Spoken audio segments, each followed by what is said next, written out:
Hi folks, Joko here.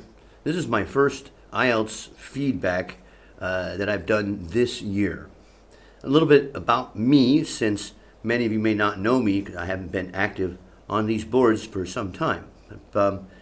Back in 2017, I had already been an IELTS instructor for a couple of years at that point in a live classroom situation in a language center.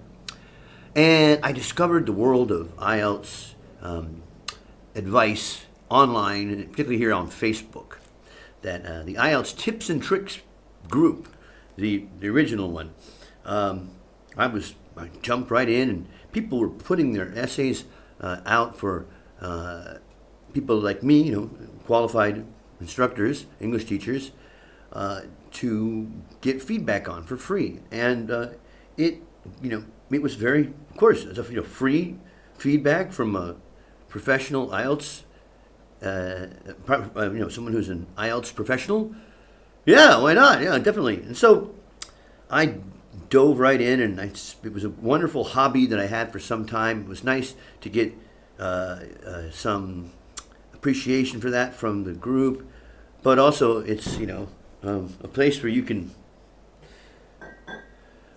help. And it also seems smart. But anyway, there's a lot of reasons why we did this. And I was one of the most active participants for quite some time. From 2017 to 2018, 19, started to slow down in 2020 because of the COVID and all that stuff. And then by 2022, 23, the original IELTS Tips and Tricks group kind of died out. People stopped putting their essays up for feedback. There's still questions would pop in from time to time, but I think obviously the timing of it was the advent or the popularization of ChatGPT and other large language models as feedback tools for people's writing. Yeah, that had to be it, because it just died. I mean, the whole thing. I wondered, and our enrollment in our classes went down as well. But if you look at 2022 till now, if AI was supposedly so good at doing this, you would see an effect on the writing, specifically average results worldwide. If it's so, it is much more. It is a very popular way of preparing for the exams, and since 2022, that improvement has not been the case. On a different video, perhaps I'll show you the numbers. If it has gone up, and it's gone up by maybe 0.1 or 0.2 bands, worldwide average. So it's not revolutionizing that. Nothing beats someone like me giving you sarcastic and pointed feedback on your work. Now, as I said, IELTS essays and reports from students, candidates, has dried up, but there's still plenty of IELTS professionals or people who have expertise in the IELTS who are putting their own essays out there. And that's what I'm going to react to today. Now, this is different in that these people have not asked for someone else to come along and say, you're full of shit, or, talk about what they're doing as an IELTS examiner or IELTS mentor.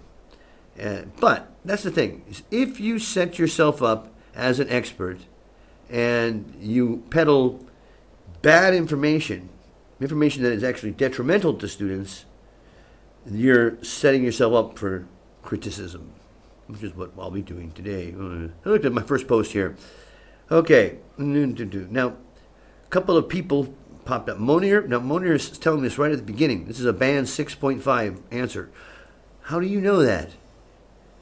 Did you write this? I mean, if you're writing essays and you can determine their band score to that accuracy, well, then you should be able to write better essays than a 6.5.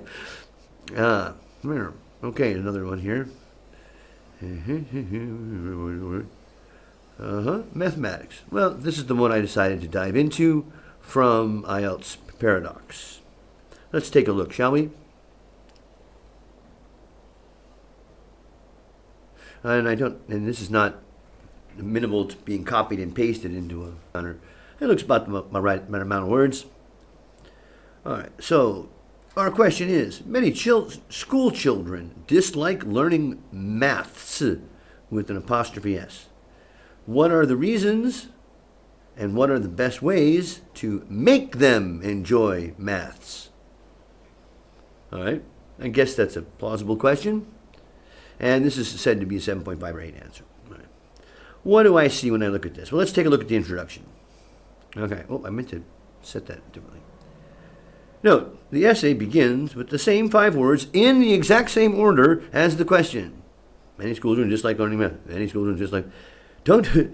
The goal of the introduction is to present what the topic is and show that you have some basic paraphrasing skills. You don't copy from the question and just plop them in there. It's a very bad idea. Okay, and mathematics capitalized. Mathematics is not capitalized. It's a school subject. School subjects are not capitalized. Okay, here we have a what's it called? An outline sentence. Okay, that's fine for this problem. And really, and this has become a common concern. Has it? Has it become a common concern? How do you know this? Does the question say that? No, it doesn't. It's not really a response. It's just you could put that has become a common concern in any contentious subject, and it would fit. So that's just a canned phrase. Okay. Blue is coherence and cohesion. Now, we don't introduce the concept that we're going to be mentioning, that we're going to be talking about the causes. It's just straight up. One major reason is that many students consider mathematics difficult and abstract. Those are very different things. They're difficult and abstract. Okay, lessons often focus heavily on formulas and examinations. What? A course can focus on examinations. Like, we're going to prep you for the IGCSE mathematics exam. Okay, and then all the work can be geared towards that exam, but not lessons. Lessons can't be geared that way. Rather than practical applications, making learning less engaging. Such as, what kind of practical applications are you thinking about for mathematics that affects school children? Bobby has 4 apples.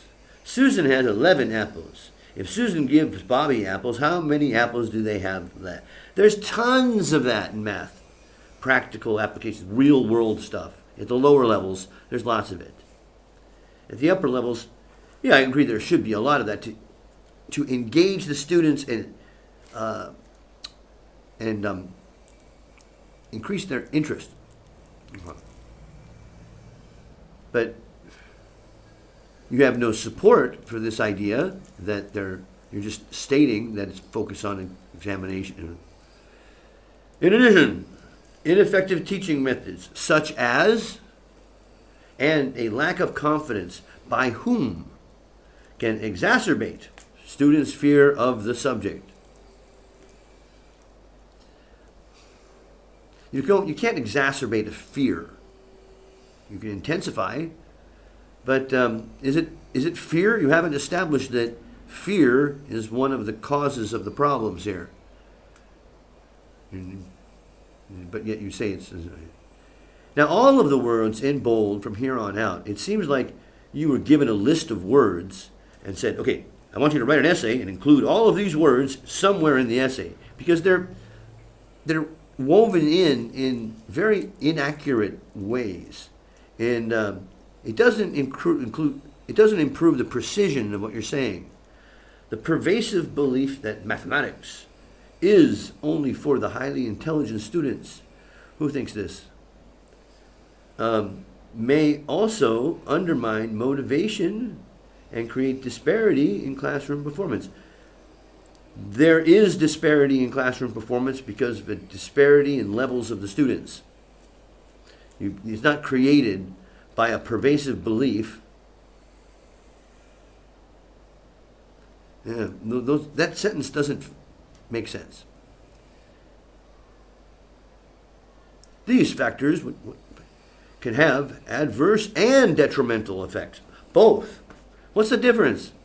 You're being repetitive on students' academic confidence and willingness to learn. In general, we're talking about maths here. The subject is maths, not academic performance in general. Okay, body paragraph 2. Now, again, I put blue there because there's no connection between the paragraphs at all. To improve students' attitudes, schools should, how do we make the kids more engaged? Adopt a holistic and pragmatic approach. Once again, these words are actual words that we use in the teaching industry, but you do not demonstrate any support to the idea that you know what they mean. What do you mean by a holistic and pragmatic approach? When you use high-level vocabulary, you have to do it in such a way that you demonstrate you know what it means. Instead, no, we just go straight to teachers should scrutinize their teaching methods. Okay, in what way? It's my fault. And ensure accountability. Again, accountability is not used correctly here. Okay? Accountability is students being responsible for their results. And making lessons more interactive and enjoyable has nothing to do with accountability. And relevant to everyday life. Yeah, it makes sense in the 4th grade, not in the 12th grade. Okay, now we have some examples. Educational real examples in technology can act as a catalyst. Once again, it's shoved in there, doesn't belong there, as a catalyst for increasing students' interest and participation. Schools. Okay, and then note, from about this point here, schools should, everything beyond that is off the topic, because the topic is mathematics, and mathematics is not mentioned anywhere in the rest of this paragraph. In conclusion, children often dislike mathematics, again, repeating the words from the question, because they find it difficult, uninteresting, and stressful. All three? He didn't mention stressful at all. However, by improving teaching methods, connecting lessons to real life, and career. Okay, you're repeating what you said. That's okay. Good. And leading to better educational outcomes. All right, that was not answering the question.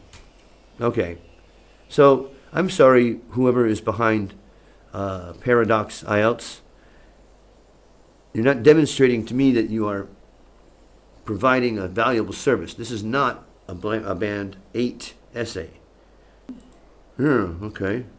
Task response. Again, you had a lot of irrelevant stuff in there. Okay, this would be Band 6, highest. Coherence and cohesion. There was no connection between the paragraphs. There was a lot of, I didn't really go over it, but there was a lot of referencing these points, which weren't really very clear. So I'd say a 6 in C and C. Lexical resources of large number of, the writer is a risk taker, but it's used much more inaccurately and inappropriately than the other words. So you're solid 6 there too. Grammar was pretty good, but there's grammar checkers for that these days. So I'd put them at a 7 or 8 there. But 6.5.